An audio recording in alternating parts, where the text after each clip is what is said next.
হুম হুম অবশ্যই থাকলে আশেপাশে কেউ আসবে না। হাফিজুর ভাই আশেপাশে কেউ নেই, তাড়াতাড়ি স্প্রে করো। অবশ্যই ভালো হয়ে কেউ দেখে ফেলি কিন্তু কবে কি ঝামেলা হয়ে যাবে। ভাই তুমি কথা কম কই, তাড়াতাড়ি স্প্রে করো। দিন মানুষ চলে আসতে পারে যে কোনো সময়। হ্যাঁ আমি আশেপাশে মানুষ দেখতেছি, তুমি তাড়াতাড়ি স্প্রে করো। এ হাফিজুর ভাই, এই কেটে রে, এই তুই আসবি তা কবি না। এই গতকালকে যে স্প্রে করলাম আজকে আবার কিসের স্প্রে করতেছিস? এই যা করতিস তুই চুপ কর, কাল সকালে আসি তুই বুঝতে পারবি না। কালকে বসবো মানে? তোরা ভেজাল কিছু স্প্রে করতেছিস না তো? এই আস্তে কথা কর, আশেপাশের লোকজন শুনলে কিন্তু ঝামেলা হয়ে যাবে। এ তুই এসব বুঝবি নি, তুই ব্যবসায় নতুন আইসি, লিচুই প্রত্যেকদিন স্প্রে করতে হয়, স্প্রে না করলে পোকা লাগে।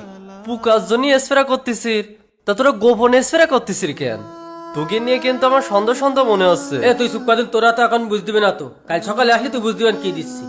শোন হাফিজুর, তোরা যদি ভেজাল কিছু এই জায়গায় স্প্রে করিস তাইলে বলে আমি তোদের সাথে নেই, কথাটা যেন মনে থাকে যেন। আচ্ছা। আচ্ছা আমি তাহলে এখন চলে যাচ্ছি, আমি সকালে আসবানে। অবশ্যই স্প্রে তো সব কাছে করাই গেছে, এর চেয়ে বেশি দিলে তোর পচার সম্ভাবনা আছে, আর স্প্রে করা যাবে না।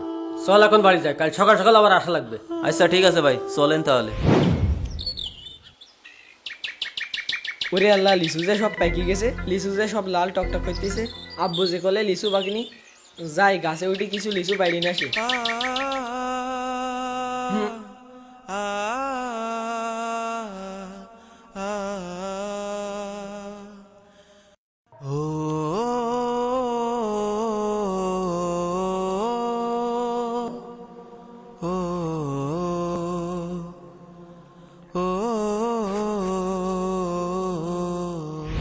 ভাই কালকে স্প্রে করার পরে কিরকম কাজ হয়েছে, ফুলু লিচু পাইকি সব লাল টকটক করতেছে।